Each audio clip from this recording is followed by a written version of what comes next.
А сом ты галтулер, нога, артист, ну видишь, Руслан, это уже не твой гимн, это гимн твоего народа. Что ты думаешь о положении нашего общества?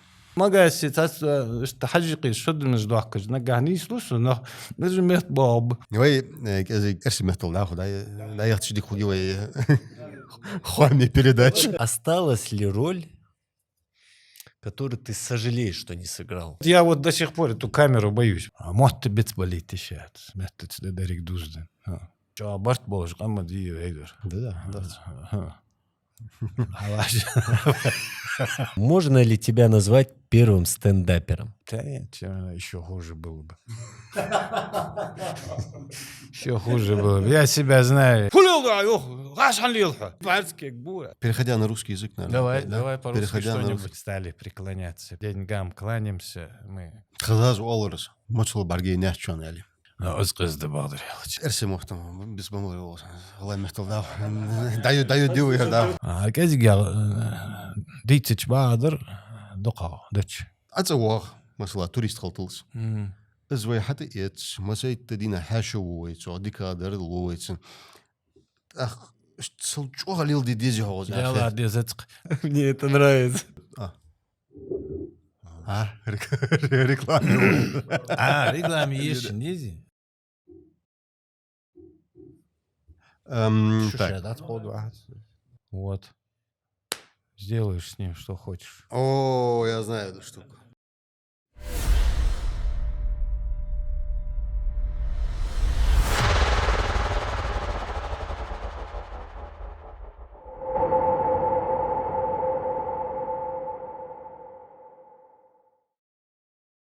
Руслан, такой вопрос. Можно ли тебя назвать первым стендапером? Стендапер — это тот, кто со зрителем общается. Стендапер — это который ведет монолог, условно, Ага. на сцене, и периодически общается со зрителем напрямую. То есть накидывает шутки, общаясь со зрителем, да. Вопрос возник, исходя из твоего прошлого. Ну, я, будучи актером, видимо, моя основная профессия, она и предполагает такой формат. А мы же своими словами никогда не говорим, мы заучены, все, чьи-то мысли озвучиваем. А так иногда приходилось и экспромтить. То есть в целом... Ну, может быть, да, чуть-чуть, может быть, было. Статус первого стендапера, он к тебе применим? Ну, почему первого, может, и до меня было просто. Мы других не знаем. Ну, вы молодые люди, были. Скорее всего, это просто другим словом тогда называлось. Возможно, да. Сейчас Ну, просто... я вел концерты, я все такое с публикой общался, преподносил артистов. Мы сейчас общались за кадром до начала нашей съемки. Что не скажи, везде какая-то добивка была шутливая. Ну, это наловчился я это немножко. В крови. Да, есть. Творческое объединение ЗОК. Пик успеха, на твой взгляд. Пик успеха — это время, когда все были молодыми, искрили, ребята. Имеется в виду годы? Ну да, скорее всего, и годы, и свое отношение там. Вот период. Начало, середина. Обозначение периода.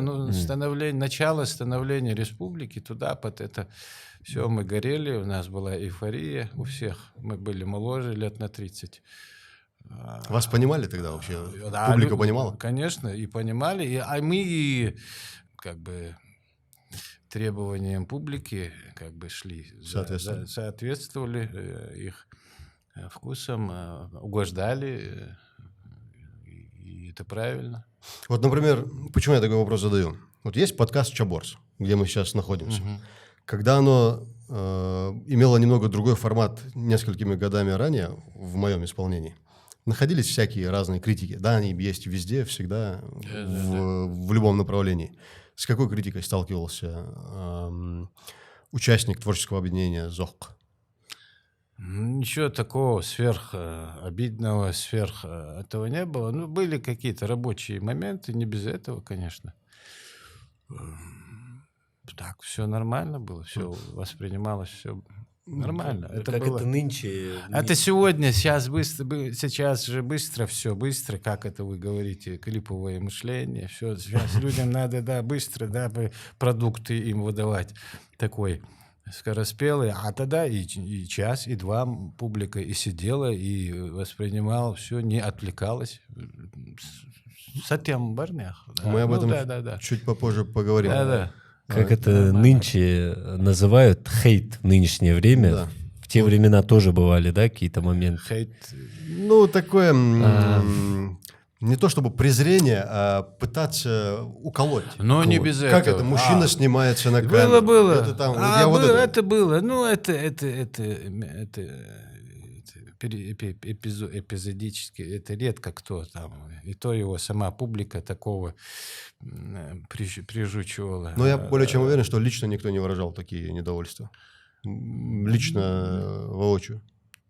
Ну, всегда же тогда так было. Отец рассказывает, что еще 100 лет назад кричали «Ви ойл, полтоты юргелча». Есть, они были и будут. Но жизнь продолжается, надо работать. Если слушать и разочаровываться в том, что ты делаешь, Далеко не уйдешь. далеко не уйдешь. У меня ностальгические такие воспоминания, когда мы вообще говорим про ЗОХ, первое его исполнение. Потом оно менялось немножко, современные актеры. Потом старый состав выпустил под новым названием Луаци Элчи. Но, тем не менее, ностальгия все-таки по первому выпуску. И вот мы в 90-е годы переехали с семьей в Москву в конце 90-х. И родители часто приезжали сюда, там, за домом посмотреть, еще какие-то моменты. И каждый их приезд сопровождался с новой кассетой, с новыми выпусками. И вот у меня это в голове отложилось, там, 9, 10, 11 лет. Тогда, конечно, мало чего понимал. Там, глубокий, может, ингушский язык не знал, какие-то слова, которые... основной посыл был именно в них, и ты не понимаешь смысл самого выступления. А когда пересматриваешь ее более в сознательном возрасте... ЗОХ — это целое поколение, на самом деле. И за это и зрители отдельно благодарны, и в комментариях это много писали. Я бы сказал, это эталон ингушского юмора. Да, именно ЗОХ. так, да. Это хорошее слово, кстати. Эталон, я не знаю, кто его формирует, этот эталон. Он же юмор многогранная штука. Есть и разные формы юмора. А ЗОХ — одна из форм ингушского юмора. Ну, как бы там, как бы симбиоз, там все собирается. И кино, ну, как бы кино, и литература, и юмор.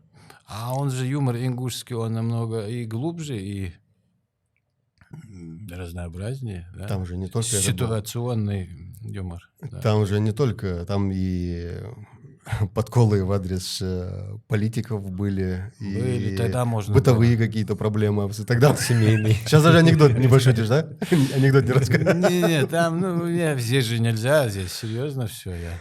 Я и настроил, и ты меня еще напугал, философ, философский ромел. Я человек легкий, легкомысленный. Мы скоро перейдем к философскому блоку в том числе. Ну, эталон, эталон, может быть, где-то для нашего маленького народа, да, скорее всего, да. А можем ли мы дать конкретику? Кстати, каждый, кто как понимает перевод слова «зох», что туда закладывал сам коллектив? Ну, зох...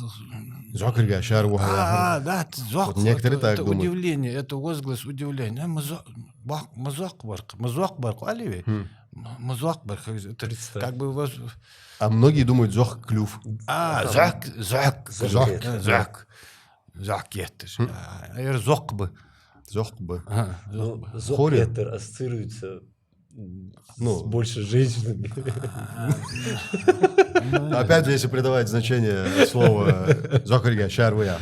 Зокра. Я и говорю, ну, в этом контексте. Да не Зох наберешь бы. сейчас хейтов в свой адрес. Кстати, если говорить про юмор, да, вот этот зок, он, вот идея возникла сразу или он формировался, этот юмор, в течение выпусков. Ну, на пустом месте же ничего не возникает. Значит, была, значит, какая-то подоплека, театр, из театра. Все же мы, ребята, театральные люди, актеры. И вот нашлась инициативная группа, которая решила, давайте попробуем. Вот эта молодежь, тогда еще молодежь, Ахмед, Муртаз, Мадина Дзортова, девочки, они за это замутили понемножку и влюбили в себя зрителя. Плюс это был момент, когда, ну, сложное время в целом. И сложное отвлечься время. на что-то. Где-то этот Да, юмор да, же он всегда все нужен. время, времена же все время, почти все время тяжелые, и все время ныть, быть или не быть. Народу надо немного.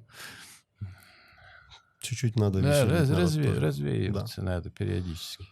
Я сейчас вспомнил, чтобы не забыть, был такой сейчас, ну, Измайлов Адлхамид был, он имамом был в Кажевской мечети. Он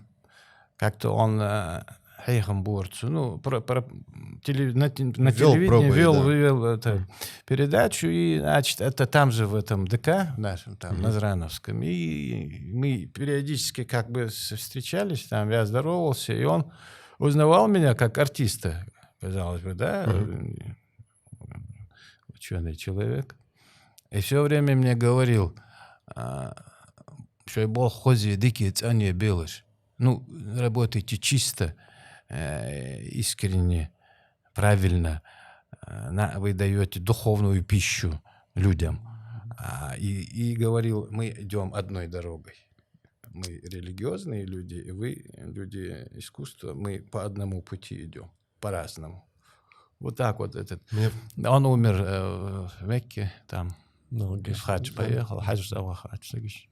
Он мудрый был человек. Мне вспомнилась одна сценка, где заходит женщина, это из Зох, заходит женщина в автобус, и сесть мест нет свободных. Никто не уступает? Никто не уступает. И она такая, мудах хамдайры, сделал дейны дгалай, туда-сюда. Это что тогда? Дегар. И там сидит женщина в шубе и говорит, сделал, черт, дарвай, аха, мохти гяск. Вот это же тоже своего рода какое-то поучение. Ну да, анекдоты же, анекдотичные случаи, ну, нетипично для нас, и потому смешно, наверное. Да, именно так. Ну, сейчас мы повсеместно ну, надо воспитывать молодежь. Мы иногда ленимся или как бы не хотим как-то в конфликт вступать с молодежью. Некоторым дома объясняют у очага, а некоторым нет.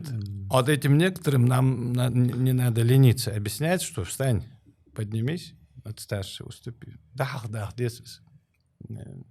Руслан, вот, ты говорил, шейх сказал, что у вас одна дорога. Мне в голову сразу...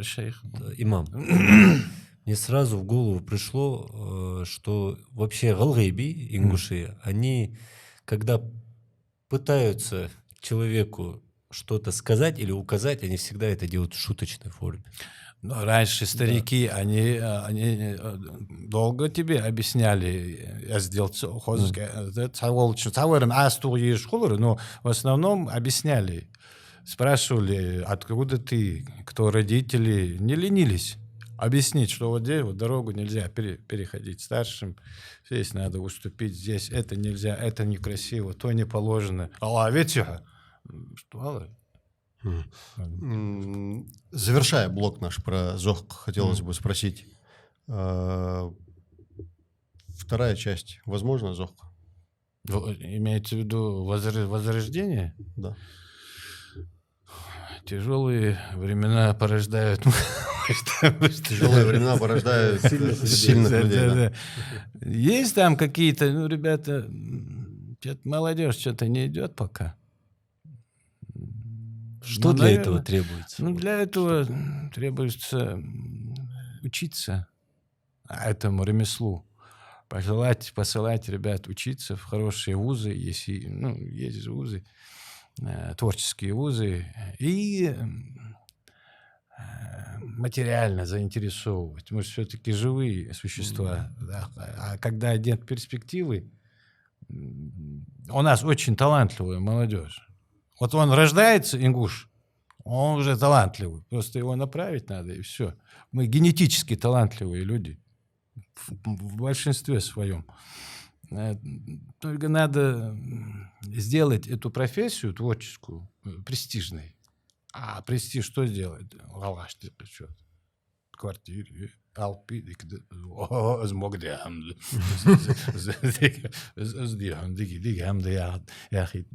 ну тогда молодежь пойдет и мот бит болит еще.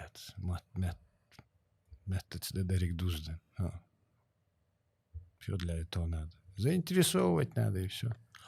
Старая команда объединиться может в том же составе? Ну, старая команда, наверное, может объединиться, но уже по-другому, уже повзрослели, помудрели.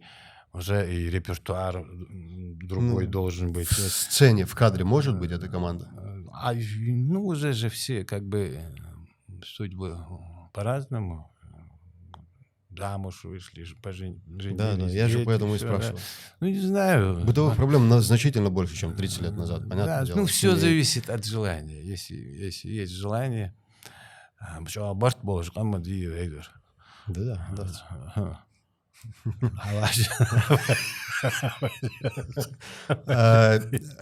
На самом деле, то, что я заметил, в интернете же сейчас все, нарезки вот эти короткие, и молодежь в том числе, ну, молодежь я называю там от 20 и выше лет, все смотрят эти старые нарезки. Они же смешные, они очень смешные. И, кстати говоря, ты значительно реже появлялся в кадре, нежели там Муртази Ахмад, например. Ну, я в основном там пописывал. Ты писал Да, больше? Да, я что-то пописывал, что-то переводил, может быть, там. Что-то так. Наездами я.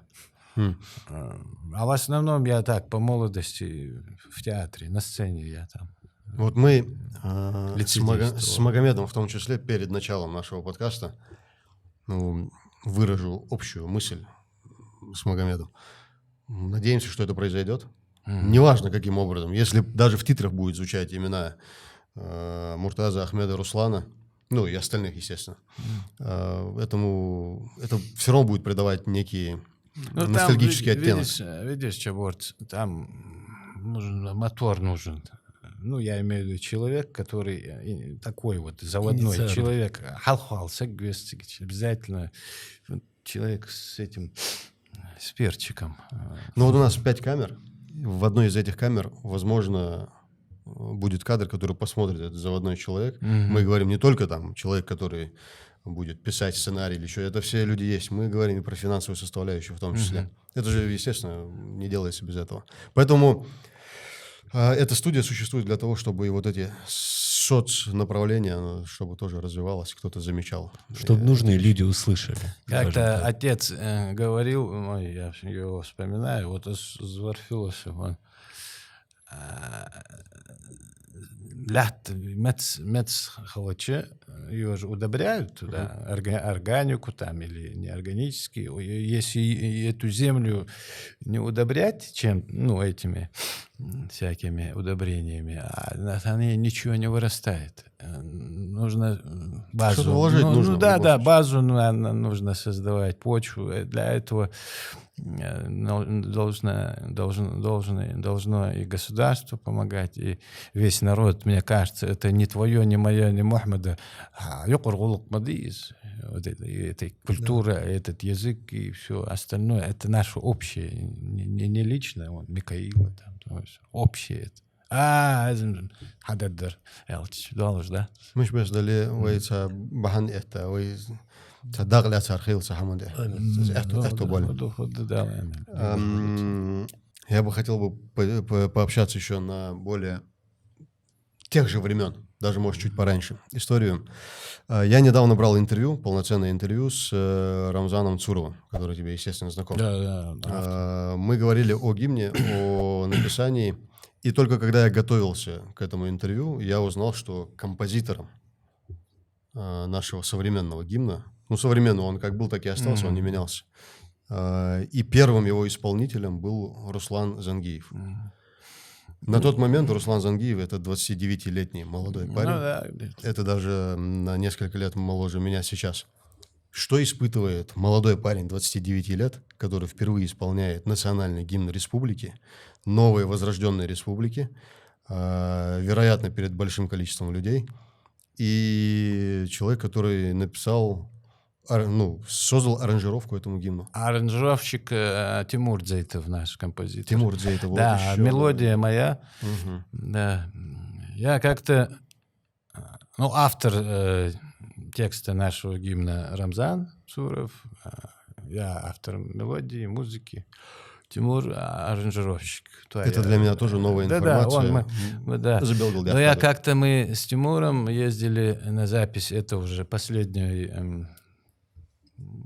Штрихи? Нет, вот этого последняя запись, это оркестровая запись этого гимна. Там встретились, послушали. И еще предыдущий глава республики там был, Юнусбек. И главный дирижер военного оркестра на Красной площади дирижирует. Да. Валерий Халилов.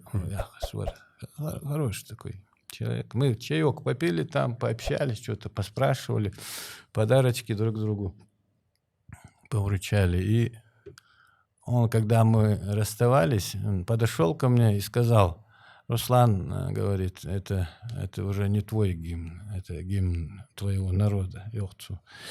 Я знаю, товарищ генерал, все равно спасибо.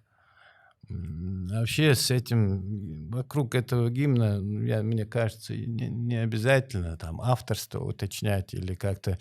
Он наш гимн нашего народа, он нас устраивает. Это наша государственная песня. Это народное достояние. Да, это наше общее сейчас. Не я, не Тимур, не Рамзан. Все, это принадлежит моему народу, нашему народу. Те слова, которые сказал Халилов, что это уже не твое, это уже лучший комплимент. Да, я и знал, что это не мое.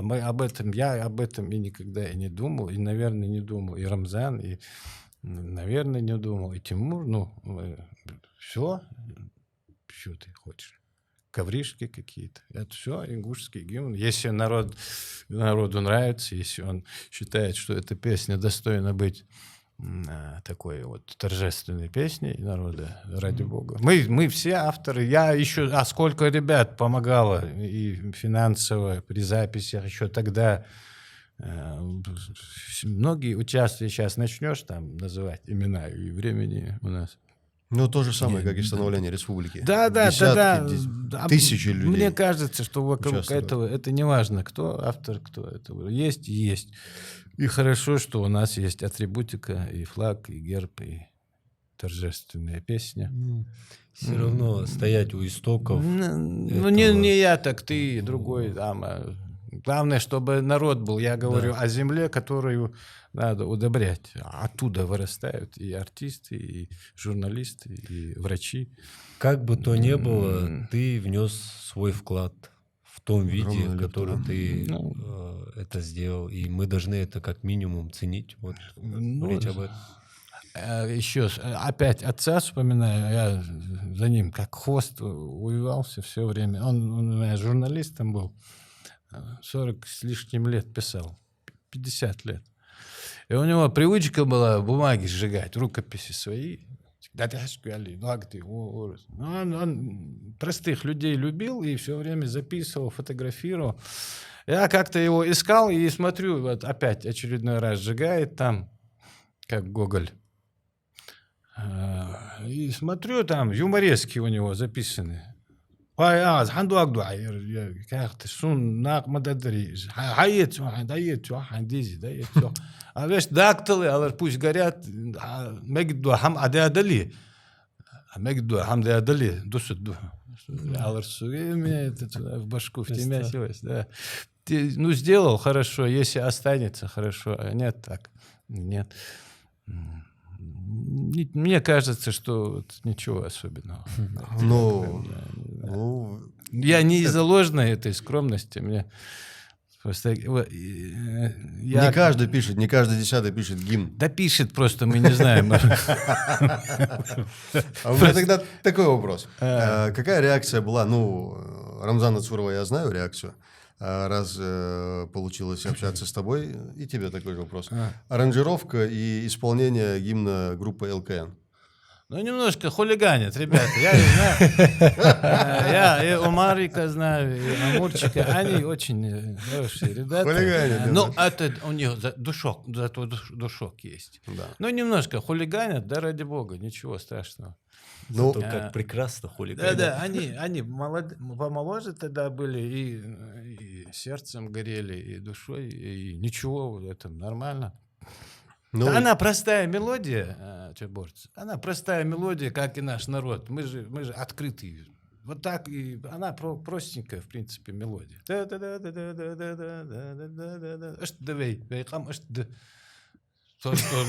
Простой народ и наивный.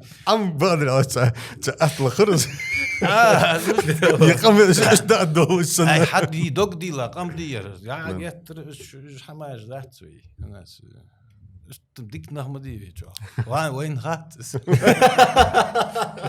وين واش تتخوج ديك نحمدي خلدوي لازم بيجز بواتش عندنا حواس حدوث عندنا حواس مرشود كات واش دور خوز водитель خيدر пассажир كازيك بوش دور خوز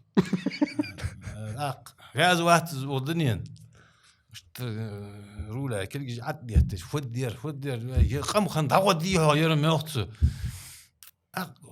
شو دي هن شو يا شو وقت فدات toch نخس شو وش تحمش دوس وحمشن حتى والله شو ديك يوتيو يا خا يعني شو وقت شو ما سناخ سلم الله قلويوخ ابو الشخان اختشون هذا اللي بركل يعني نابولي اي اسم موتي اي حق يسيلش بالتي جاهز دير يرم قب الحمد لله خب حنزويم تانا دي هنا راغ زيتي فهم تان لين خق بيها ارع ديك يوتج ديجنا تخلط شو قالش تانا دي هنا لين تغلطر لوهن اي دم دات استنى да. دقر دايلج وغز دا مقاسي تاس استحجقي شد من جدوحكش نقعني سلوسو نجم يخطباب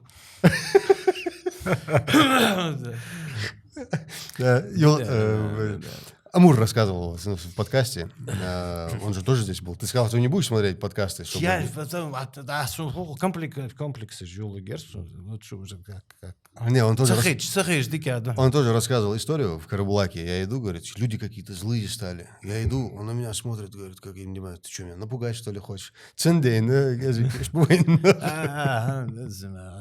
Амур, дик нахдоқарба. سداز والله ديك نخدق بيت دقق بيت سيري قام خداتر ديك يعني чам буат жуасак белгл мухлиз гучуз.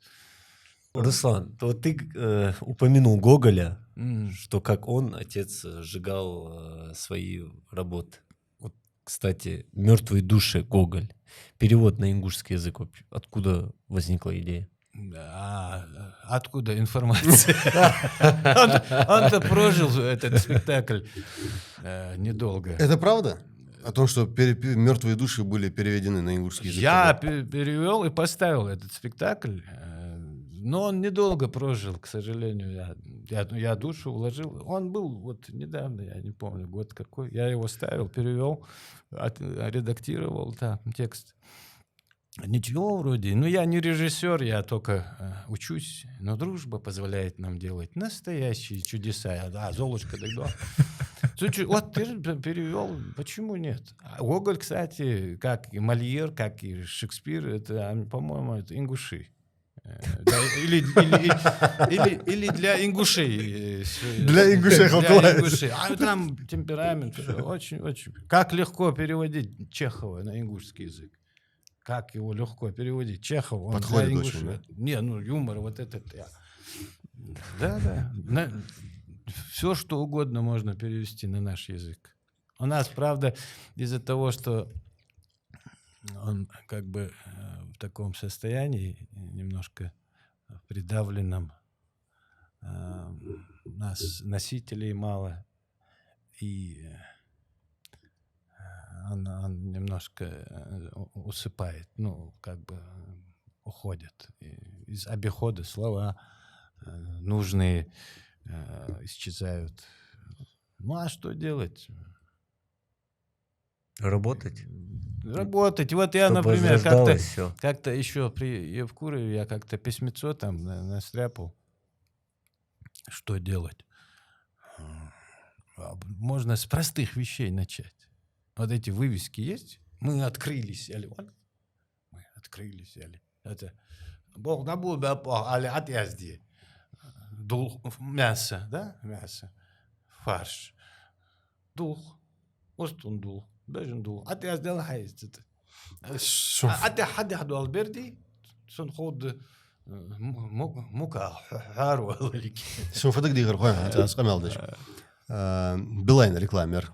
Билайн живи на яркой стороне яхш. Отсюда да тержим дагдиха сирдыч уаравах. Билайн сирдыч уаравах. در تيجي صوتش يحقج ما تيجي سنتر دعيخة تعمو وديس دوغ لازرة دوغ نكاش جنرال لور تيجي Уахамут. شو أقدر از هم يرجعت شو مشان كره قود جو Ай, мел хос переводе. В конце горхоттерло. Сирдыч уарахал. Жага, живи на яркой стороне. Сирдыч уаравах. واخ يا واخ حج حين يا واخ غرت حين ما صادت Шам халайна. ادم خلا حين در از мертвые души аз خوي цитилаерцен ما عنده там смысл же глубокий, мертвые души. Я как-то 2-3 рабочих названия дал. Ирызден Синож. Я назвал его как бы Ирызден Синож. Несчастные души. Ирызден, это не мертвые, да? Да, мне так показалось, что мертвые души имеется в виду там по смыслу. Да, я понял. А эти люди, они несчастные. Вот мне так. И мне очень помогли мои коллеги, актеры. И с музыкой мне, и Тимур помог где-то. Великолепно музыка была. Если я даже не знаю, музыка, по-моему, сохранилась. И спектакль, по-моему, был снят на камеру. Да, киса адмычет. Все верно. Да, трупный. Дейн Синож Алмегет. Дейн Синож Алмегет. Потерянный. Да. Ирис Дейн Синож Алмегет. Не сахит. Газдух яхар спектакль. Такой, скорее, в фарсовом стиле он был поставлен. Такой немножко, осовремененный. Очень много было узнаваемостей. Но надо еще добавить, что ты занимался не только переводом вот этой одной книги. Это написание сказок на ингушском языке. Я не книгу перевел, я готовую пьесу перевел. Пьесу. Да. Написание сказок на ингушском языке, перевод. Нет, сказки я не писал. Не писал? Нет, я же не Ганс Христиан Андерсен. Дезинформация, получается? Нет. Всего понемножку. Я в интернете нашел эту информацию, про сказки там тоже было. Слухи о моей смерти слишком преувеличенные. Я вел слишком совдук алармат. Эйфория, наверное, была у писателя. Бакди хат, Бубка, я говорю, спортсмен. Там 6 чем-то он взял. Может, олимпийский чемпион. Бубка, 6-м прыгун. Я не знаю такого. А как не знаешь? Олимпийский чемпион. По-моему, его рекорд... побил швед. И вот там сидели и удивлялись этому рекорду, как он там взял это. А один ингуш подошел и сказал: да ваш Бубка там чепуха. У нас ингуш там, скажем, 7 метров, без шеста берет. Это не может быть, это же...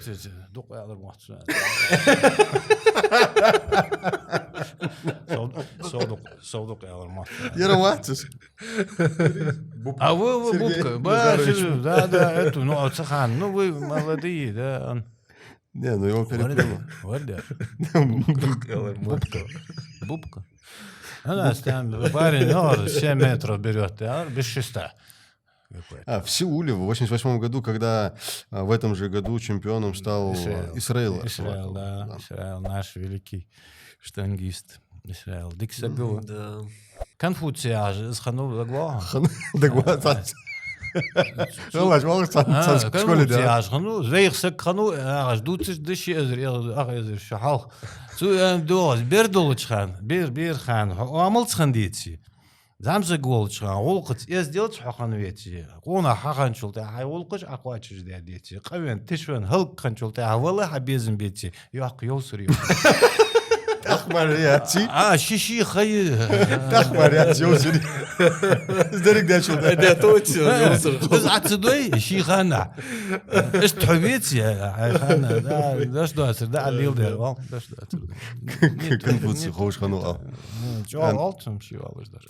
По сегодняшний день. Да. Я до подкаста Руслану говорил, что-то у меня было плохое настроение. Теперь не зря. Да. Руслан, актер запоминается, как правило, одной какой-то глобальной ролью. В данном случае, мне кажется, многие тебя помнят и вспоминают по ролям из «Зохк». Вот вопрос у меня такой. Мешало ли тебе это при жизни или мешает, может, даже по сегодняшний день? Иногда помогало. Иногда помогало. Ну, в основном, ты знаешь, Чаборц, если ты публичный человек, это не значит, что ты должен как бы в небесах витать. Это просто работа. Ну, конечно, бывают люди назойливые. Знаешь, это бывает, но это редко. Я с тобой рядом. Я ничего страшного. Я езжу на маршрутке, мне так удобно. Ну, меня там узнают. Иногда водители узнают меня. Это И плюс. нормально я еду и сажусь, и ничего. Хотя, с другой стороны, многим это даже и не плюс. То, что там Ну, деньги я не берут. знаю, не надо возноситься куда-то. Живи, ходи по той же земле, по той же дороге, что и другие люди, и делай свою работу. По молодости, конечно, было. А у меня это было, ну да, немножко такое есть момент, есть. А потом эта спесь, она у меня, например, она прошла, она у меня чуть. Ну, неудобство создавало это, что люди узнают. На тот момент, 90-е годы, начало нулевых, телевизор — это единственная вещь, которая может транслировать тебя в массы, в большом количестве, скажем так. Сейчас-то в интернете понятно, какой дура снял, и тебя все увидели. Тогда популярных, известных людей было очень мало. А вот вы самые популярные на тот момент. Ну, да, я как-то шел там через базар, да, фабричный, да, а там через мясные лавки я шел, и вдруг меня сзади хватает рука. Не рука, а кувалда какая-то. Мясник, ну что, он болит, царь? Хорс яхты шун. Фулилда, гашан лилха. Ай, машина, да вот. Панскек буа. Панскек буа. Ну, он. Эшт лоуз дер. Гашан лилха, алсук. Доглаз же молится. Сейн могу жила, казик. Фу, хэт хагбатту. Массажей. Да, цааш дыви, дорогиш, цааш дыви. Артист, халор, журналист, цааш дыви. Сейчас нынешнее время под любым видео оставляют комментарий. Вот в ваше время что, телеграмму отправляли вам? Да, кстати. Обратная связь как звучала, кроме как личной встречи? Я считаю, что вот это крайне... Конечно, это хорошо, что Всевышний дал возможность людям самовыражаться, всем буквально, и тем, кто умеет мысль сформулировать, и тем, кто не умеет. Но перебор это слишком, вот, мне кажется. Я не сторонник. Меня один мой товарищ жалуется, смотри, что обо мне пишут. Я говорю, а ты не читай. Ты просто делай нормально свою работу, и все. Не залазь туда, не читай. Прочитаешь, когда уже будут писать все хорошее. Я знаю, что времена меняются. Я знаю, что и этот век, он информационный, он все на эмоциях. И где-то в этих соцсетях есть какая-то польза прикладная, да, ну и много негатива. Обратная сторона, да, она везде есть. Да, она, ну там, ну крайностей много, да, дик хая амез, ну нахуй, дик миёй. Ну опять же, каждый хочет, почему, да, хакалау харвар, арнен шиши, дикел бакахет, алит, да, амадиш. Едиш, адиши, дикел. Ничто. Народный артист Республики Ингушетия. Вот этот статус, как ты его воспринимаешь? Как ты вообще воспринял, что планируется вот такое награждение? Ну, да, это обязанность, это скорее ты обязан вести себя соответствующим образом и как-то... Рамки. Ну да, на тебя же молодежь смотрит, думает, что ты из себя что-то представляешь, так хоть если ты не уникум, так хоть немножко веди себя поприличнее. Может, народ и потянется. Микаэл, Маража Мэйл, веди себя поприличнее. Звание, оно вообще у нас только вот в бывшем Советском Союзе эти звания что-то из себя. А для артиста, вообще для публичного, даже вот Мухаммад Хави, вот Мухаммад врач, имя, все, вот фамилия, имя, все, ему не нужно заслуженный врач Республики Ингушетия. Он уже им является по умолчанию. Да, он уже, это пахота. Это работать надо, что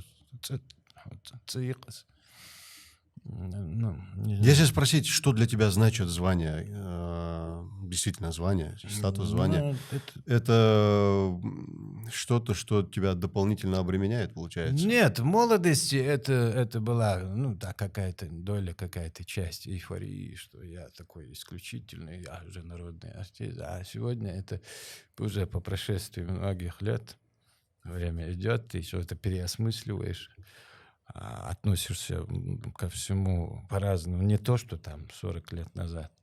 И это обязанность. Он давал дали тажбес, да, молодежь.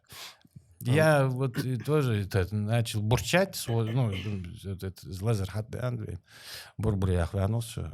Я иногда молодежи, ну, говорю вот на сцене, как бы поприличнее бы хорошо. Ну, ты, ладно, Бог с тобой, Андрас, я всех мудохи. Ну, дети, которые смотрят, думают, что так надо. Ты же народный, заслуженный и народный мавиха. Просто так, не делай вот этих движений. Молодежь смотрит, а это ответственность. Я к тому, что это, скорее всего, ответственность. Званий у нас много, и народных, и заслуженных, как-то и узнаваемых, и не очень. Ты наряду с Николаем Басковым, например. Не надо меня, пожалуйста, только Они тоже народные. Я не певец, я даже уже и не актер. Я так, бумага-марака понемножку там это ковыряюсь так. Слишком... Очень много скромности сегодня звучит за этим Нет, столом. я, в принципе, я не ломаюсь, клянусь. Я такой стал. А раньше был грешок, а сейчас... Я был на 2 спектаклях. Я долгое время, чтобы было понимание, долгое время жил в Москве. И 2 года назад переехал сюда. Но, понятное дело, я посещал республику, все дела там, как положено. По приезде сюда я посетил 2 раза спектакль. И оба раза они были с переполненными залами. Но так не всегда бывает. Бывает и поменьше. А времена? Это год назад и 2 года назад. Это «Падение Жанхота» и «Проделки 2 кузенов». Значит, Чахкиева Саида, да. И Горчханова Бадруддина. Да. Там же... Возраст зрителя примерно молодежи в основном? Возраст зрителя...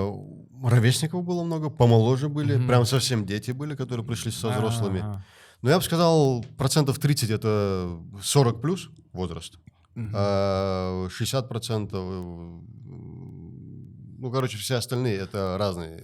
Что бы мы ни говорили, я, извини, перебил тебя, да. Все-таки какая-то ностальгия и тоска по-своему, она присутствует. Нас же обложили всем чем угодно, только не народным, а и народным. И тоска, кто я, что я. У меня же язык есть, у меня же история есть, у меня театр есть. Многие театралы, люди, любящие театр, они вот с этим, и услышать речь свою. Хорошо, если со сцены она правильно звучит. Ну, красиво звучит. Хорошо, если спектакль хорошо сделан. А в основном из-за тоски по своему. Наверное. Я сам, я нетерпеливый человек. Я сам играл на сцене, а вот смотреть мне тяжело бывает. Наверное, из-за того, что я кухню знаю немножко. Не знаю, могу сказать со своей стороны. Мне было очень интересно, и окончание каждого из этих спектаклей я надеялся, что... Ну, я понимаю, что это конец, но все равно хотелось, пускай сейчас будет антракт, и продолжение ровно, ну, как минимум столько же. Очень интересно было смотреть. Вопрос был у меня связанный со следующим. Тогда были переполненные залы. Ну, естественно, это бывает не всегда. Вопрос. Тогда это когда? Год и 2 года назад. То есть... Сейчас? Ну, сейчас уже 25-й, получается 24-й, по-моему, это, или конец 23-го, и конец 22-го. Ну, в общем, разница в год, по-моему, была, что-то типа того. Но в любом случае, вопрос следующий. Вот с братом вчера общался, со старшим братом общаюсь, он говорит, я постоянно не успеваю попасть на тот или иной спектакль. То есть я узнаю либо постфактум, либо вообще и не узнаю. То есть это... Рекламы нет, в смысле? Почему так плохо обстоят дела с афишей? С афишами? Да. Я их вижу. Я вижу, там растяжка может висеть на соплях. Ищущий да узрит. Дамел хажачим, отдаться Бадралыч. Может быть, есть, да, но не так много. Ну, я, может, видимо... на Зране есть. А где? В Карабулаке есть? Ну, это да, хорошее. В Карабулаке есть, в Сунже есть, в Молгобеке есть? Нету нигде? Нет. А где у нас театры? В Карабулаке есть театр? В Карабулаке театр есть? Чаборз. Это не ко мне, это к администрациям театров. Вот я к чему веду. К чему веду. Я бы хотел обратиться к нашим рекламным агентствам, которые есть, наверное, и в Карабулаке, и в Молгобеке, и где бы они там ни были. В Назране их точно много. Чтобы они взяли на себя ответственность. Сейчас новые телевизоры поставили. Вот у меня тоже висит телевизор, я там могу и цитату поставить, и рекламодателя туда вывесить, и еще что-то, и написать там наш сегодняшний гость Руслан Зангиев. То есть телевизор позволяет тебе с нажатием одной кнопки разместить любую картинку. Это не надо, как раньше, там демонтаж полотна, монтаж полотна, распечатать его и так далее. То есть это практически никаких затрат нету для рекламодателей. Для не рекламодателей, а этих рекламных агентств. Вот я хочу к ним обратиться, чтобы они взяли на себя эту ответственность. Ну, безвозмездно сделай афишу. А вот с твоей стороны, наверное, нужно, чтобы ответственный сделал это обращение официально, наверное. Не знаю, кто этим занимается. Режиссер этим должен заниматься? Ну, нет, у нас есть целое министерство культуры, есть администрации театров. Ну, они работают, как я... Ну, вот я к тому, что сейчас очень много этих телевизоров стало.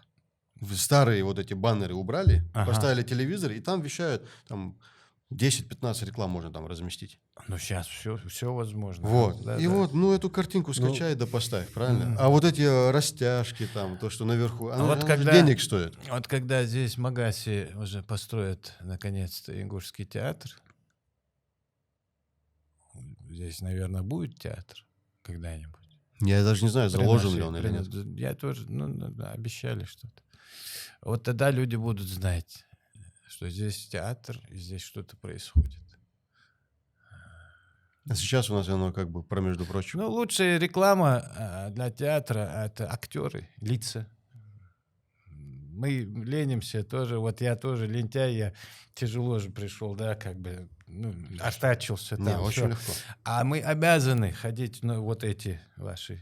Мы обязаны, мы должны пропагандировать театр, мы и искусство, и вокал, все, и хореографию. как бы агитировать, идите к нам, но надо что-то дать, чтобы шли. Не в упрек. Все взаимосвязано. Да. Не в упрек будет сказано Министерству культуры. Может, она еще не успела перейти на современный формат рекламы?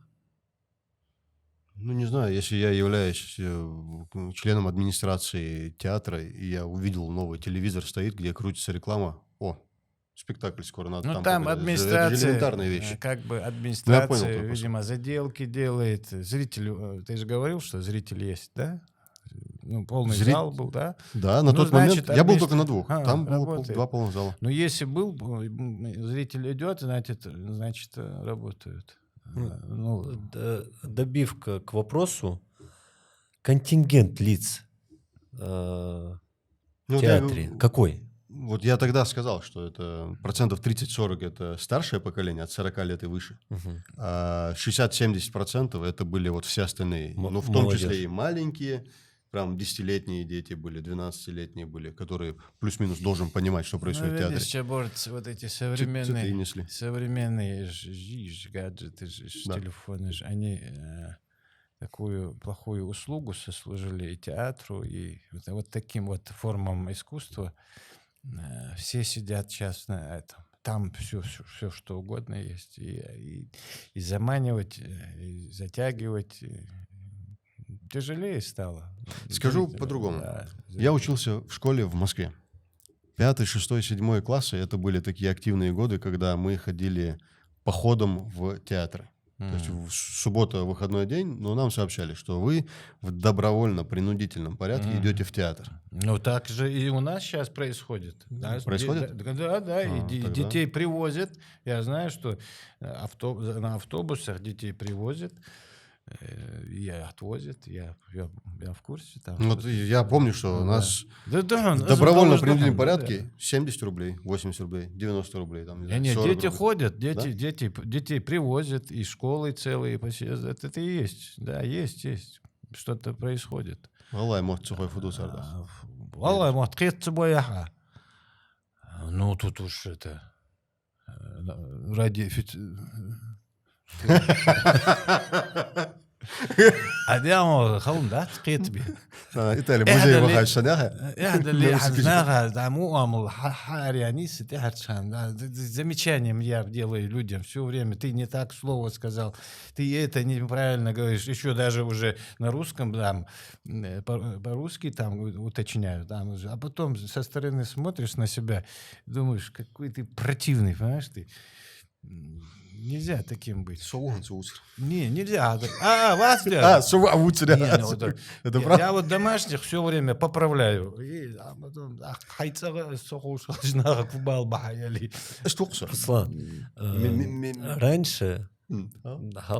Меня чуть ли ненавидят в определенных кругах. Ханс Хуан Цаважус ингушети. Физ ингушети, дал хейр мудецо. Аллах мягк Цаважус. Ингушетии. Ингушети. Так, понедельник Болгар валвес. Оршо динавал Болгар.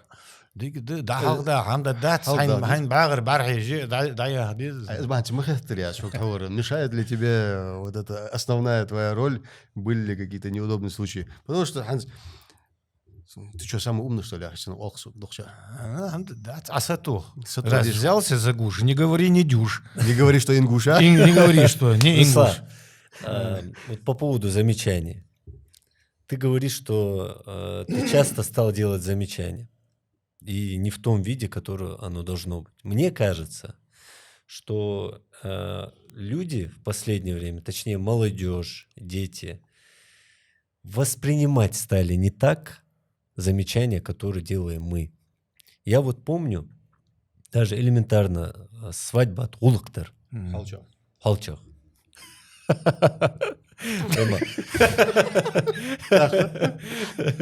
Халчах, Улыктар.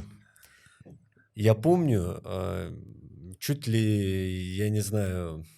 Не, ну там не было вопроса, что мне делать. Ты уже знал, что тебе нужно делать. Знал. Да. Но если ты что-то не так делаешь, тебя мог бы поругать. Ханзот Тыпан, девош звали. Вот, допустим, Турс мог так отругать, Базоркин Турс, он так мог отругать, и пусть только попробуй, я возникнет, на это бы обиделся. А давай представим, что в нынешнее время Тахан ешик энка хамал, допустим, или вещик энка хамал. Нет, ты можешь сказать, и я говорю, но не везде такое есть. Как воспринимают. Вот. Экзам, худ служластве, порой не люди виноваты. Дердуц.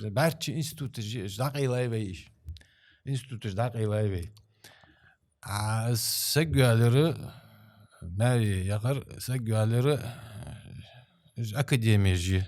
Тчхацгы даяттабалар диш حيواليا ما وين دعوالز دبلوم حيت دات اتشي ياق قاي دي زغلق در انستوت تيز بعرش دري تشد از عن زغلق در دي دري يقدر يقتل دقات هذا سقيو اتشو دش هذا استاذتي اي كاز زورم لك اوتي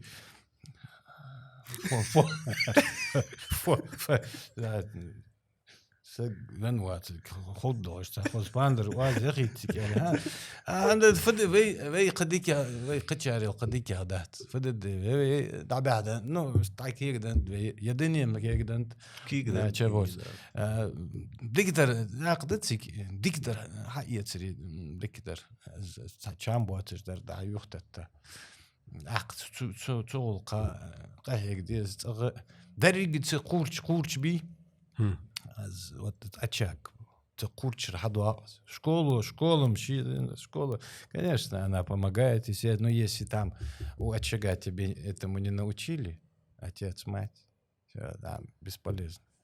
Оттуда все. А гамыш шурмин бакал дагва бакал гечхан янхани искал умерла кобыла, и ее поили буйволиным молоком этого жеребенка. Вырос конь красивый. И как увидит лужу какую-нибудь, сразу туда бежит. Все с молоком. Молодца, Эларех, но молока не давайте. Вил шорт дорос. Дуцы де шорт.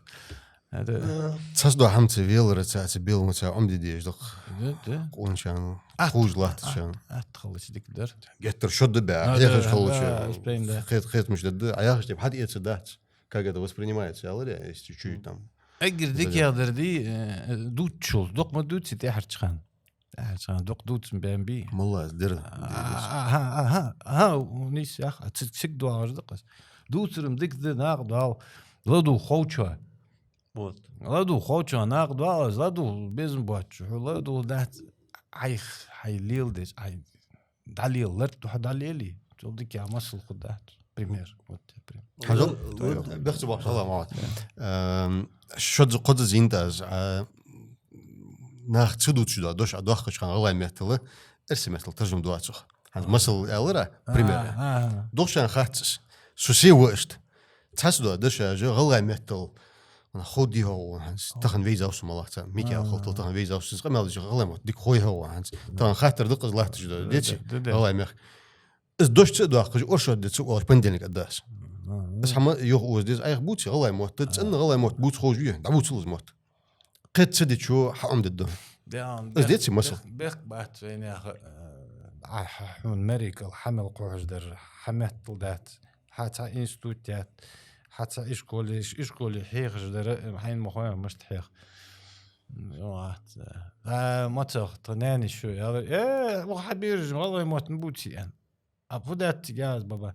سناني شر أي أغار بس فدي بيزز يا هذا أخات مش فدي بيز بس دعبالش دريك دعبالش دير دادول وامل تحم خوصلو دريك دعبال تنتق دريك Девушка эрсимет таля хам хазыч худур хойша.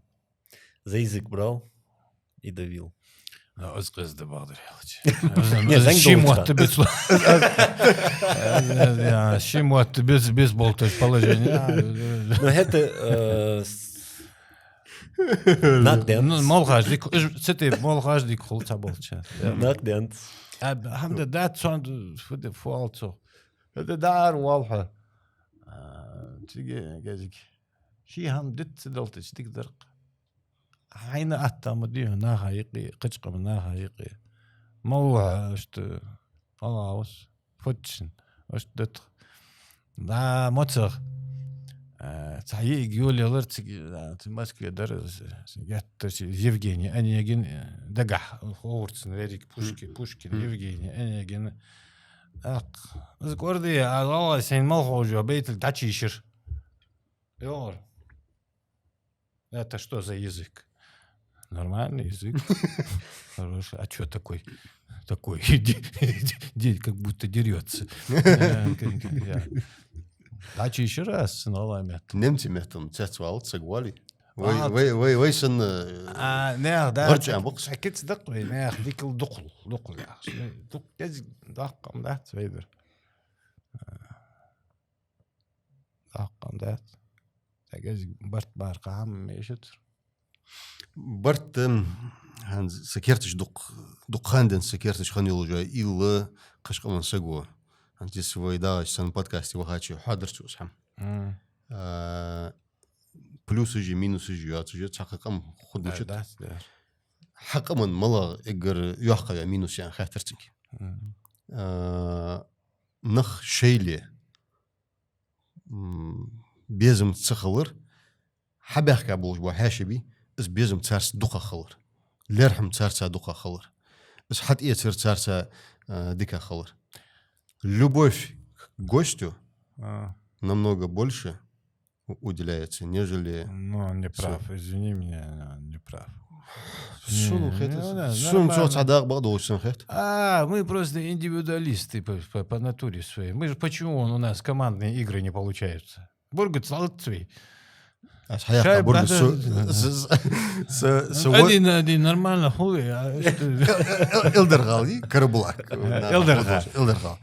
Тик футбол лушхан ваqa وش تانو كمان لوش خانو قرش تايت كانو موت تانو برج تايقه حيوق شان اويجا وش برج تايت دا خدا جولشي يقاو كمان بودكاست حلقات تاتني حياقه برج خدام عولا دولش ده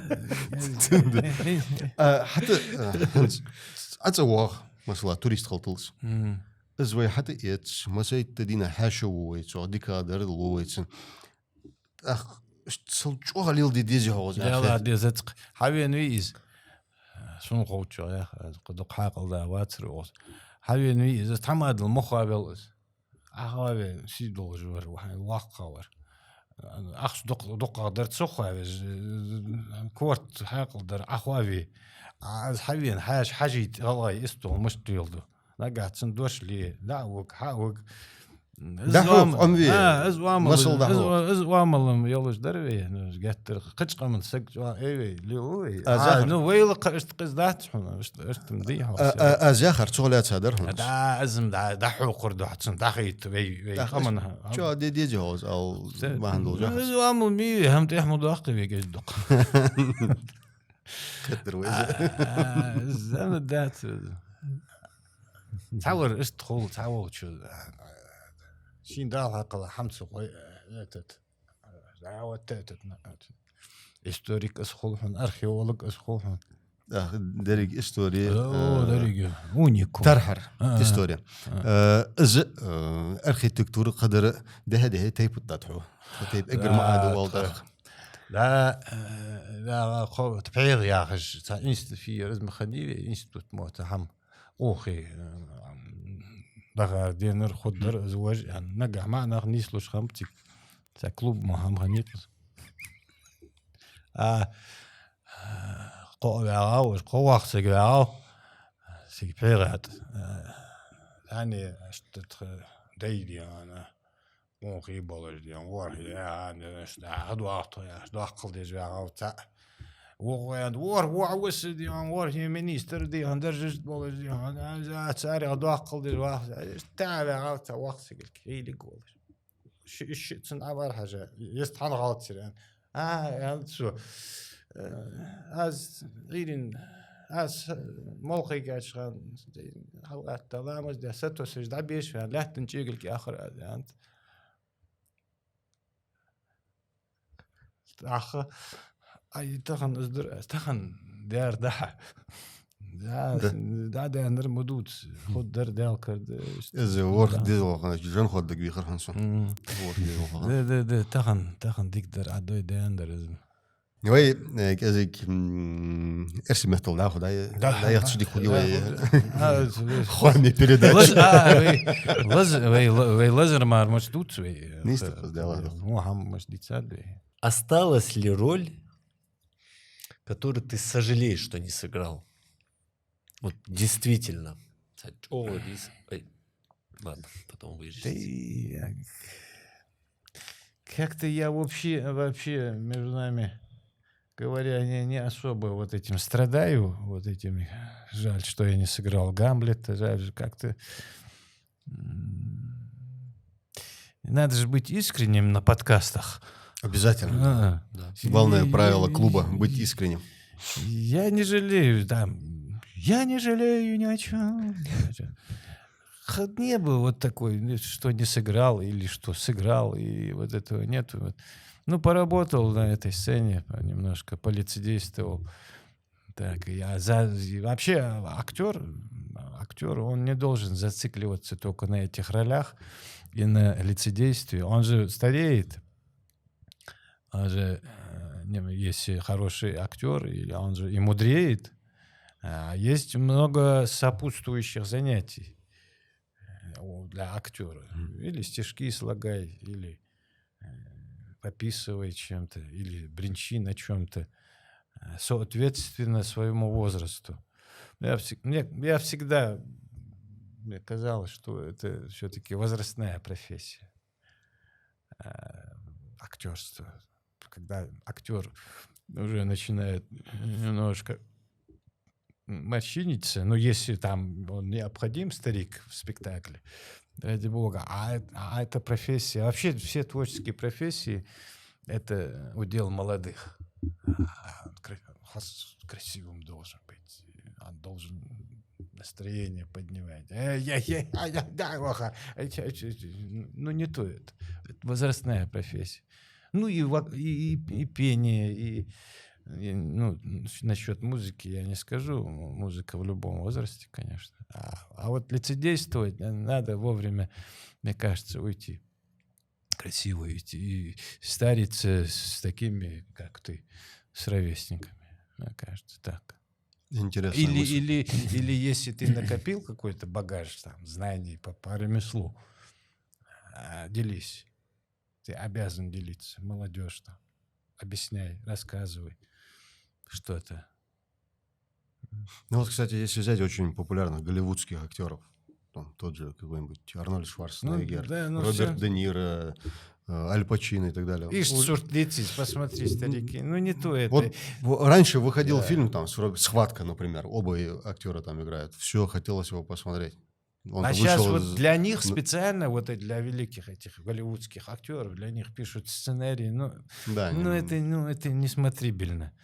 Это как-то даже с сочувствием относишься даже к этим актерам, миллионерам. Еще учитывать нужно, что сейчас эпоха такая, что фильм смотреть уже не с таким энтузиазмом. Потому что его можно посмотреть в любой момент. Да, в любой момент. Плюс возраст, и плюс самое важное — это короткие видеоролики. Ту эйфорию, скажем так, если это может, тот дофамин, который мы получаем, мы получаем суточную норму от коротких видео, и нас на фильмы не хватает. Я вот, например, я не особый любитель смотреть эти фильмы, и я только иногда спорт там смотрю, и то засыпаю под него в последнее время. А вот фильм типа «Апокалипсис» Гибсон, да?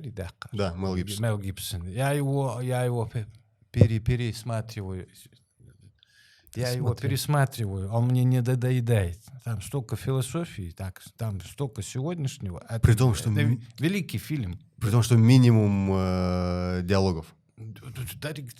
Все там практически, по-моему, и да, нету даже. Вот его мне не надоедает смотреть, вот этот фильм. Надо посмотреть. Это Апокалипсис. очень классно. Очень классно. Там очень много философии. И вот, кстати, если говорить как раз-таки про возраст, там, старение, естественно. Вот Мел Гибсон, он переформатировался, да? В молодости очень классный актер, и сейчас вот один из этих фильмов «Апокалипсис». Он, переквалифицировался в режиссеры, продюсерством занимается. Ну, там у них там другой масштаб, конечно. А год какой фильма? Ему лет 10, наверное, да?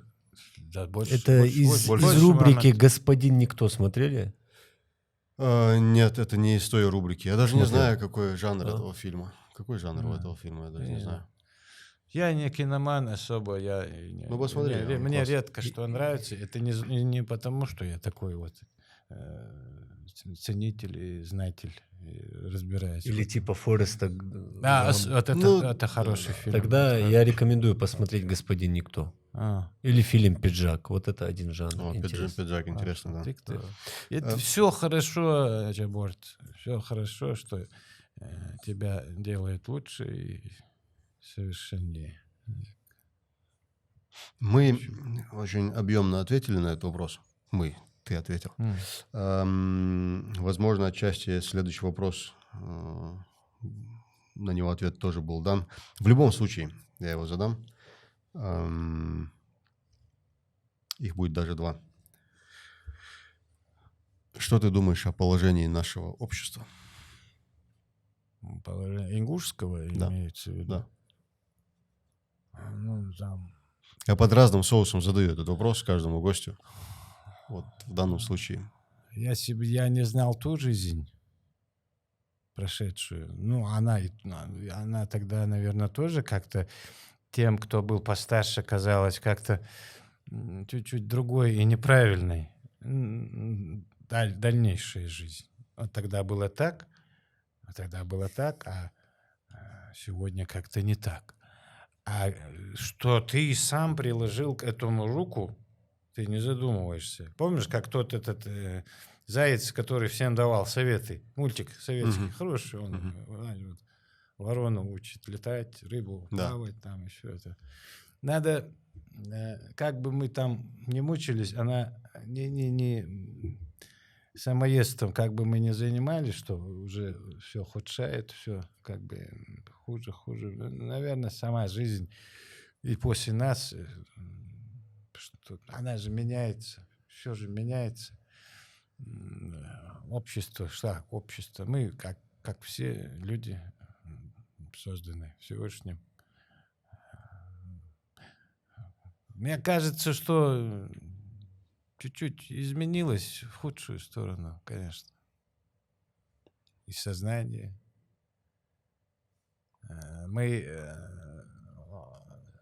У нас произошло очень сильное для нас болезненное социальное расслоение в нашем обществе. Мы стали преклоняться перед деньгам, кланяемся, мы не умом восхищаемся, а этим. А вот как-то раньше, вот даже я стариков помню, они даже виду не показывали. И не поклонялись так, очевидно, хотя бы этому достатку. Не знаю, я не сторонник той теории, что надо какой-то стресс, нужен какой-то стресс народу. Не дай Бог, не дай Аллах, конечно, там удр, махалты. А он как-то заставляет общество сознание изменить. Переоценку сделать, настоящую править ценность. мозги. Да. Другими словами. Не знаю. А так каждый нормальный, у нас хороших, толковых ребят, вообще молодежь шикарная. А вот наблюдательный человек, у меня профессия наблюдатель. Толковые ребята, самоуверенные, с мозгами там. Как творческий человек, ты замечаешь, что конечно, молодежь... У нас молодежь, пряха, вот этого. Я вот до сих пор эту камеру боюсь, понимаешь ты? Я тоже. Я подъел. А сейчас молодежь все раскована, потому что эрудированный и интеллект подхватывают больше, всё. да, чем вот у наших поколения, моего там все читают, мы во всем разбирают, техника. Молодцы, Командир Холори, вот насчет твоего вопроса, когда ты корни свои забываешь, ты как-то обезличиваешься. И ты, и то, что тебя окружает. Без каждый должен как-то пахать. Злиться, напрягаться. Радоваться, переживать, да, конечно, думать, конечно. сочувствовать. У этого есть стихотворение, у Брехта. Содержание такое, где-то 4 строфы. В общем, смысл такой. Чем ныть, охце быть или не быть. Гамлет лучше бы, стал бы нормально королем датским и показал бы миру, как править королевством, чем ныть, быть или не быть. Брехт Валхаза, но при этом я знаю Шекспира. И вот тебе надо, ты вот сейчас... Далеко не уедешь, да?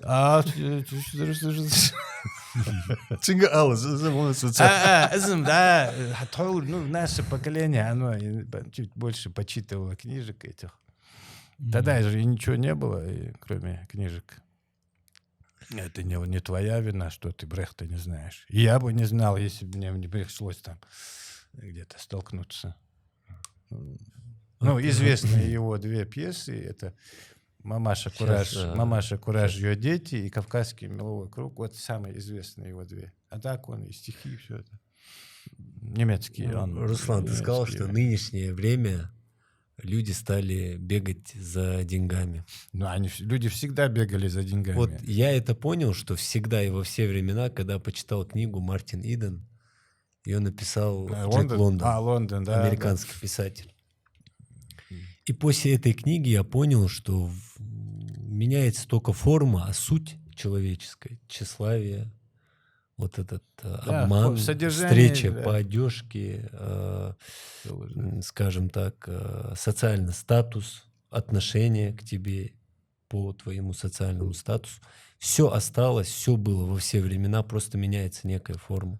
Вообще хорошую встряску человечеству устраивает беда, к сожалению, большая беда. Люди, в том числе и наш народ, не хотелось бы, конечно. А как его? Хазаз Уоллерс. Мочла баргей нячон яли. Да. Варта самях баргери истот лахтажа. Да космоти вейтаха. Сюда мукастацерс. Мочла баргей нячон. Да хо Уоллерс азн сардам бахташ. Али шолждат. Руслан, какими мыслями ты хотел поделиться со слушателями, подписчиками, как это модно говорить? Мысли? Как бы мысли. У меня целый мешок мыслей, но где я уверенность, что они кому-то интересны. Вот сегодня мы говорим о творчестве в целом. Былом, нынешнем, возможно, будущем. Далдиадали. Вот относительно вот этой темы, может быть, даже не относительно этой темы, может быть, в целом мы о традициях тоже говорили, об ингушском менталитете и обществе в целом. Вот связано с этим, все можно было бы поделиться со слушателем. Слишком объемная тема. Согласен. Вот 2-3 предложениями даже вот. Конфуций мы чувствуем. Выходишь за дверь, остаются люди в комнате, и вот ты к ним обращаешься и говоришь вот эти 2-3 фразы, чтобы оно было каким-то руководством для эксплуатации. Дермек да духчо.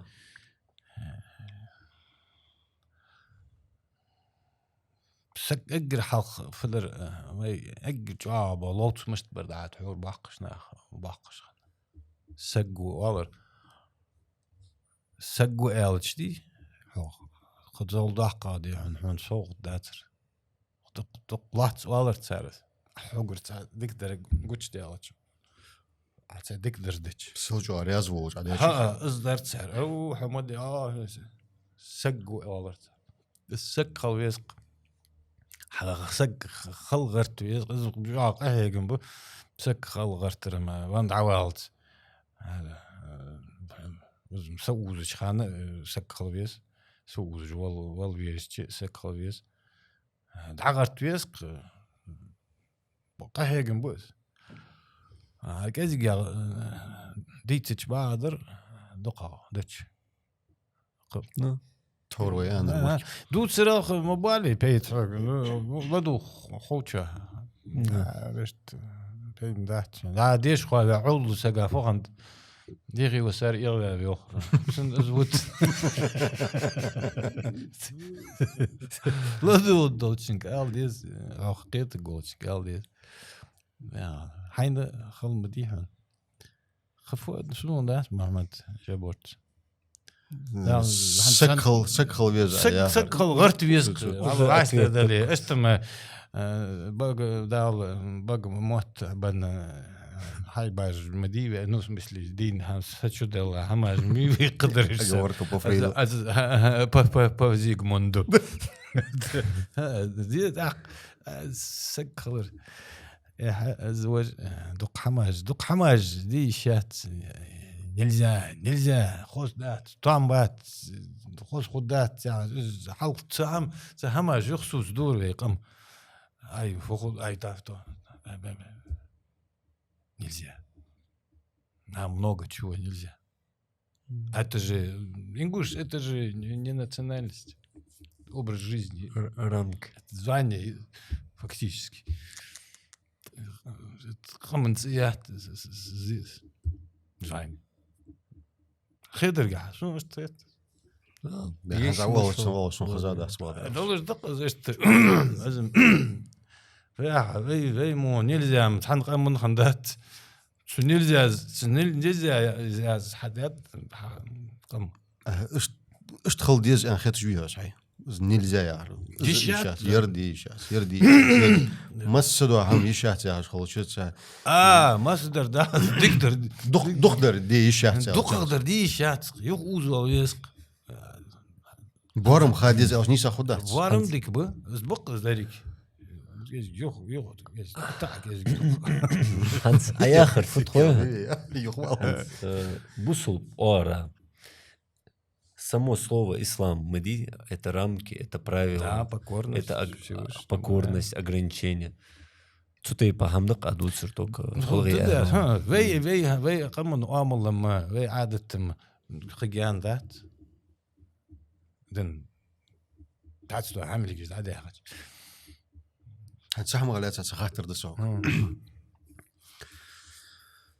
ارسم محتوى بس بمر والله محتوى هنز عادي أتحرك إنترس دات ارسمت لامبات أسحوجن وجدوا خاطر دنس لا جوبت لا خاطر مش بس دليل حين خاطر ال تهورتي أتري تريوي تجا زال حلي زاخل تجا أخي زاخل كيس قاعد وقانا خل دنتر حم دنتر غلق تشار خارت نيس قدر اسحم تيق دوا ان خيتش نخ كيس قاخل ان خيتو تياتري هذا از لوزو خاطر نيس خات واش عندي خات نيس قدر نيس قدر خلدات نيس يالر نيس خاطر مثلا از تاق لدو شين قدم قبول جاهز اشرج انسترومنت غرس تبو خشبوا غرس قدر نخ وعش قدر قال نخ ما نخ تزال ميس حنت از مسدو حم تشار خرچا قيت دش خلطر لودين تشار نيش قيت دش شون دق هم خاتس وش باچان دق هم خاطر لو اس حملاتها نخ ازغا خلطر لو تياتري البالانس مش تيز خل ميك هذا تعني اتني بعني تبار مدوتي ناخ تيجم ده تغيير تحم فوت أتيك قيكدر خوز عامل اللي أتيك قيكر بيزم بو ديك بيزم بو تيجم ده تغيير تحم تتي أتريت يشلا قرت يا مش لا تأتيك تجول يروك تام شو تتي كان كيرتا كاسينك ديلا تاش أياخد شتيب بوارا ما دق بهم في ورسي وي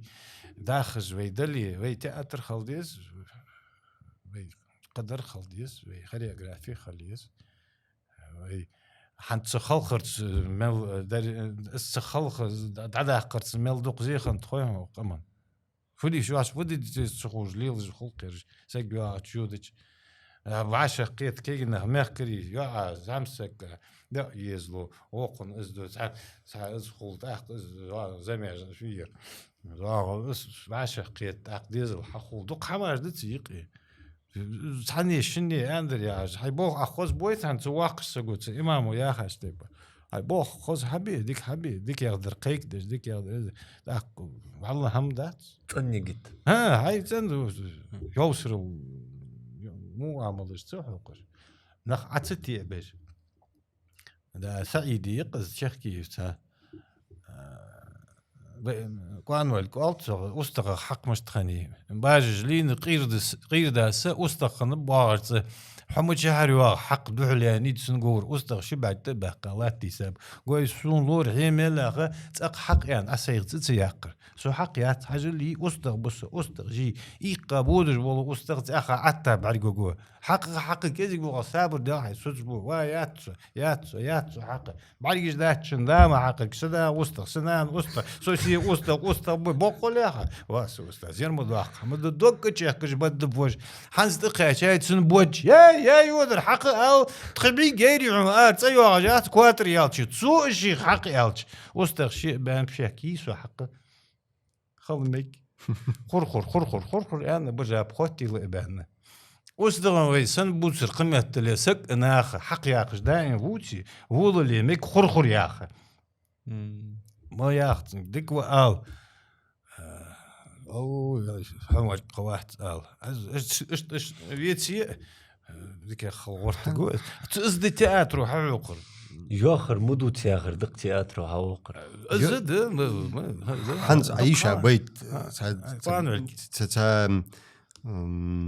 برقة الدوش يا زحميس مش بس دليل قارق ما عندوش حمد ما ديكدر لوخ ديكدر ما ياختن شي دوات وهم ياخ толка сагуам яах Всевышний шанс дает тебе исправляться в любое время, а ты его функции Всевышнего на себя берешь. مش بس دليل شون خدر تاع الملاده تياتر يزج تياتر تياتر ديس ويدوتر حنس دن داخت ويدوتر نا خرچا قيت دوت جاهز از دوخه خاطر ويريات زدوت شوي نيش ده بالانس مش تيز يعني دوقه از درس خاطر مش بس دليل تيز حق حيك لرتي حنس شون بالله حنس خنو يسو شوت تياتري يا اشرج لي غزي حمد معشق يا اخي اخو قالنا شيء تصور حباك قالنا تحنا اخو خذ بيزمي семьями посещайте семьями посещайте дизель агулы берегись. Если бы не было необходимости переживать о деньгах, не думать о них вообще, нету такой проблемы, где-то их достать, заработать и так далее, чем бы ты занялся?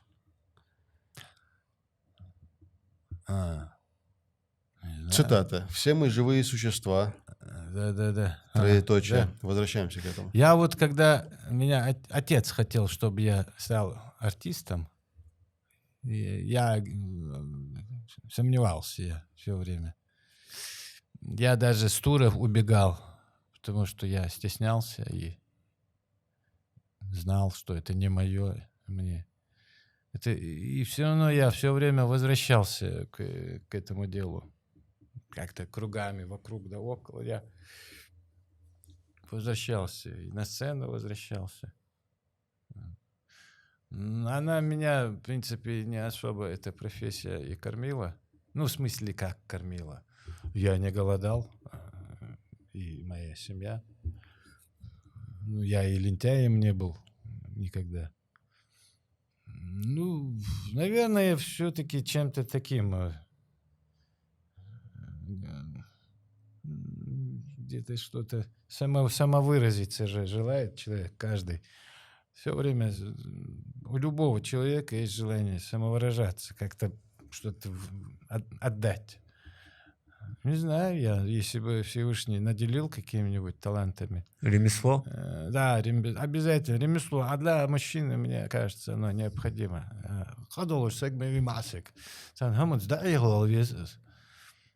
Звал диплом дать, хотя ходолш. Да. Да, тут яхта вагуат. Ванавал здесь. Доцент, течуха. Студенты, ну,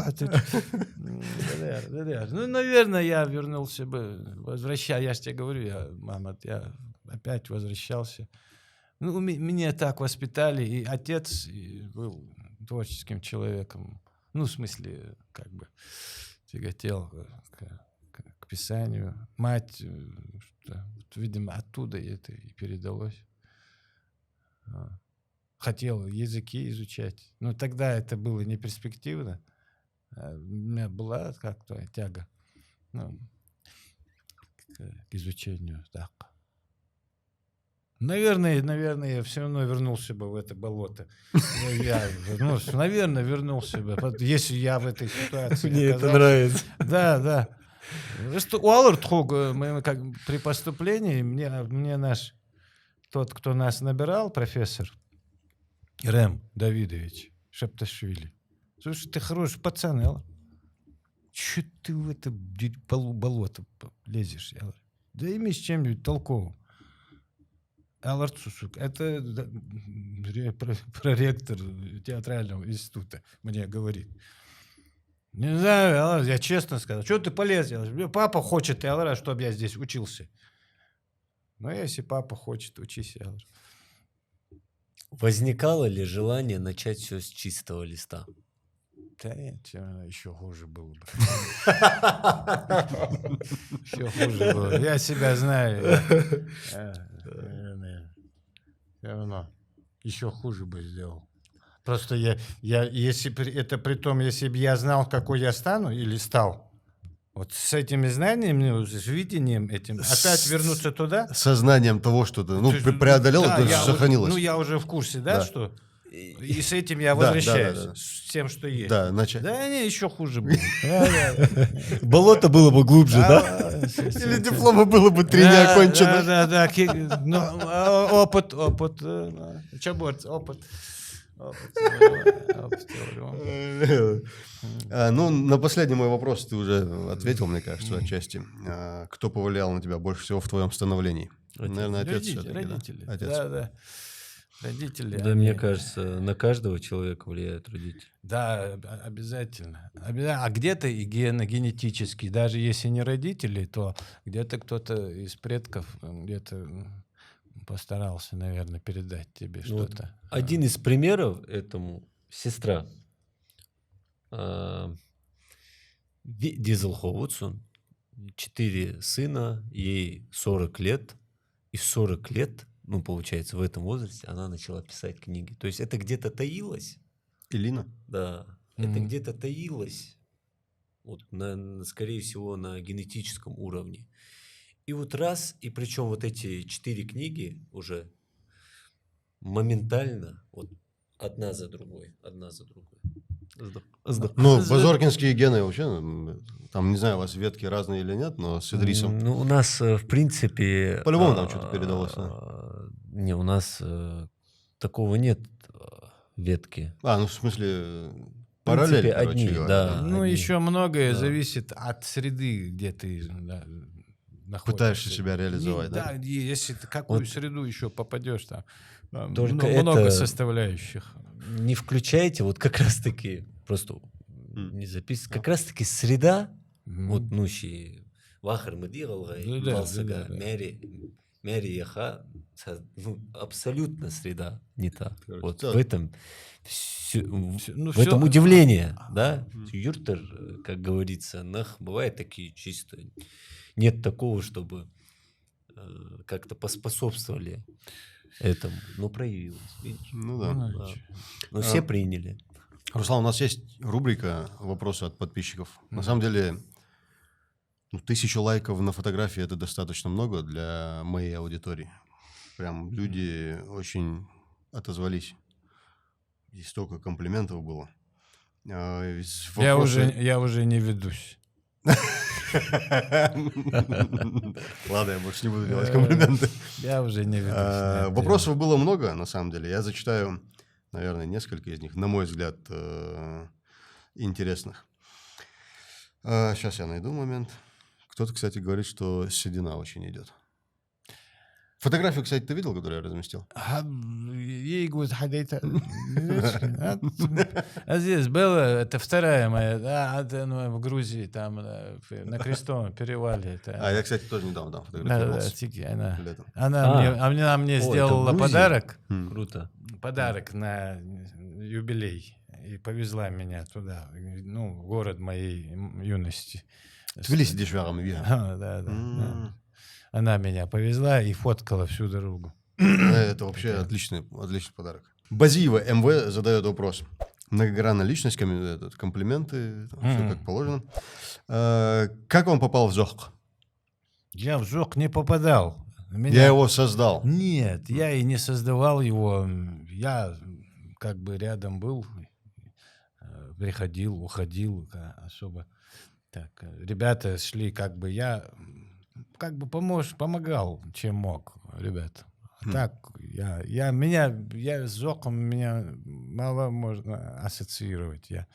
Я просто немножко снимался и в сюжетах там, и пописывал, и переводил там. У меня будет... Так, это не основное, в смысле, в основном театр, да. Ибрагим Батаев. Руслан, о чем ты жалеешь больше всего в своей жизни? Я не жалею, я же спел тогда. Я не жалею ни о чем. Задавали уже. Конечно, жалеешь. Любой нормальный, адекватный человек жалеет о чем-то, что и не получилось, что мог, что где-то, не жалеешь. Пусть все идет, как идет. Тем более карамдацию еще. Отдельный комментарий spill.ing. У меня на звонок на телефоне гимн его исполнения. Самое лучшее исполнение. Кстати, в последнее время я часто стал слышать, когда звонят именно в исполнении Руслана Зангиева. Нет, дело не в том, не что ЛКН, там, хотя ЛКН в пике был. Дело не в том, что я там пою, значит, это нормально. Мы телефон, звонок вместо... Рингтон. Ничего. Получилось интересно с Амуром Амирхановым. После подкаста мы сидим... Где мы? В Васе мы и сидели, кстати. И там у соседним столиком зазвенел в исполнении ЛКН гимн. Алло. У Амура? Да, мы с Амуром сидим. С Амуром сидим, за соседним столиком, да. В исполнении ЛКН. Умара. Да. То есть это было не постанова, там кто-то специально... И понравилось Амуру, да? Но он говорит, вот, смотрите, играет. Никто не стесняется использовать нашу аранжировку, говорит, хотя в моменте запрещали. Я сейчас представил Магомеда Ахриева, который включил этот рингтон.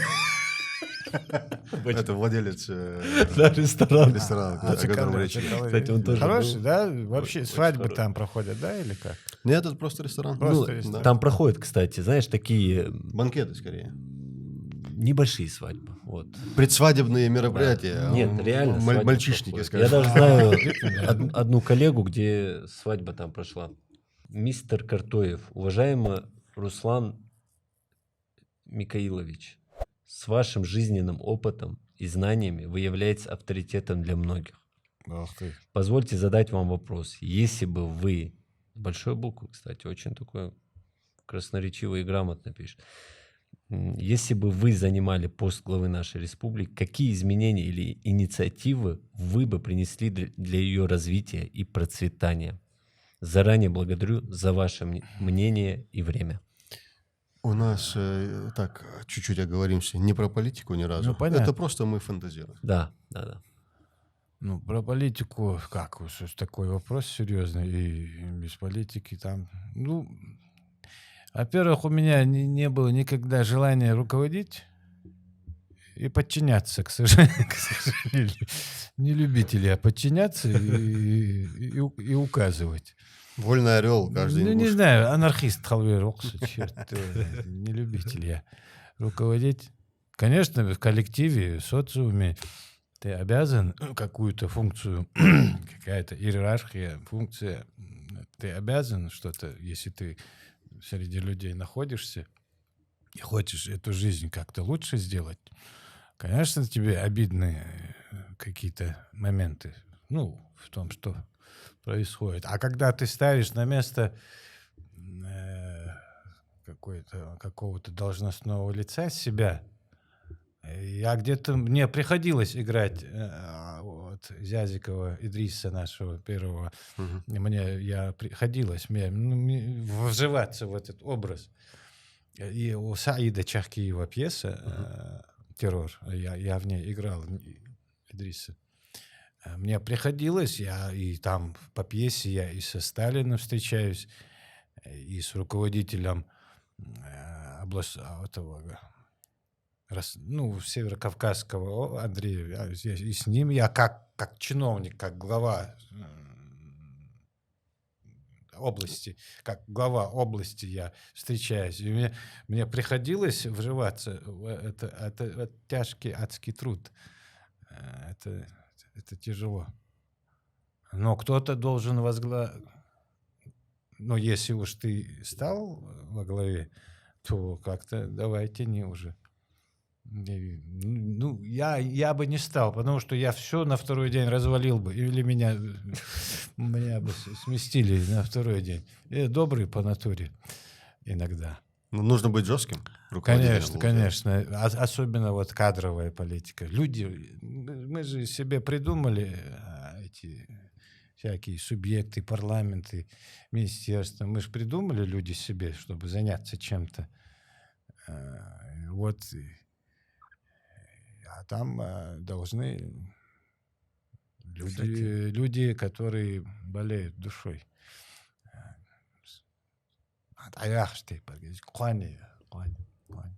Мы проживем, уйдем из этой жизни, а дальше люди же идут. Жалко такое наследство. У нас-то пока относительно нормально. Плохое наследство оставлять неприлично. Идущим вслед, оставив эту повесть о том, как выходил народ из тьмы. Идрис Ади. Веков. Не знаю, хороший вопрос для умного человека. Кстати, выражение у ингушей, все часто слышали, у ингушей не было князей. Это плохо. Не было, да? Это плохо. А чем отличается президент, князь и глава? Ты знаешь, у любого народа, который как нация созрел, должна быть элита. Не в разной форме элиты. Эстеблишмент оли вашто. Эстеблишмент оли вашто. Хахалтыт свей элита. Чох, вейл гертеш девей. Her ne şişi dik akhet. Ay gezdik hal dik abduqa mukhaytsin. Gezdik lahs. Лах гутик ахшдали. Ахшдите лах гут. Док мадути, что и это, мне кажется, что это неправильно. Это я боюсь, что меня заклюют, но что-то мы не прошли. Надо же проходить. Что-то мы не прошли какой-то класс. Или его пропустили. Нужна элита. Не обязательно эти ряженые Ну, кабардинские там князья, ну, у них, я не говорю, что мы хуже, но элита должна быть у народа, которую он уважает. По уму, по поведению, по поступкам. Вот это элита. Вот это князь. Конах.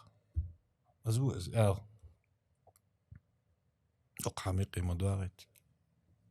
так кажется. Ну, а может, я и не прав, что это. Ну, не знаю я. Элита нужна, в общем. Вот она сейчас вот у нас, может быть, формируется. Я понял. Да, ну ты в курсе. Она, может быть, там из умниц, из... Адуцер элита совет тейповдық.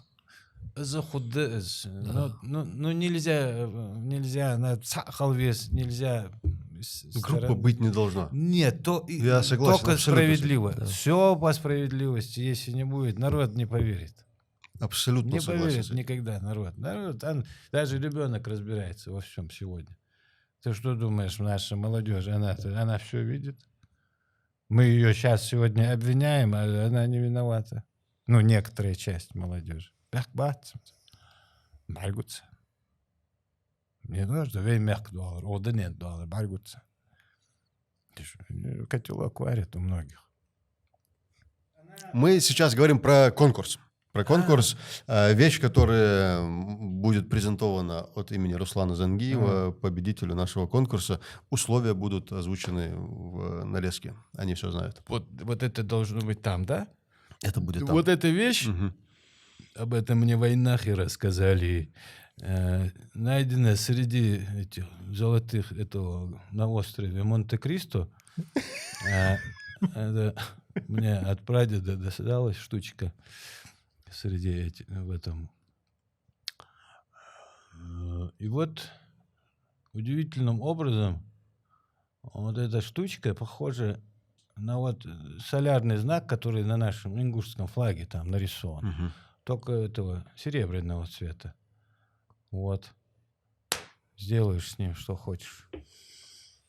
Так, ну заинтриговал прям. О, я знаю. Это серебряная дорогая вещица. Да ничего там дорогого, просто как чисто символически. Кто-нибудь да получит это. Ну, пусть у нас конкурс проводится среди наших подписчиков. Есть такая. Аминь. Да. Вот такая классная штука. В камере будет видно, Микя? Это солярный знак, который можно одеть на пиджак, на одежду. Там. Ну да, как атрибут какой-то. Если выиграет кто-нибудь из соседних республик, будет еще знаменательнее. Да, подарок. Да? Да, если наш кавказский сосед, мы еще что-нибудь ему можем подарить. Вдогонку. Да.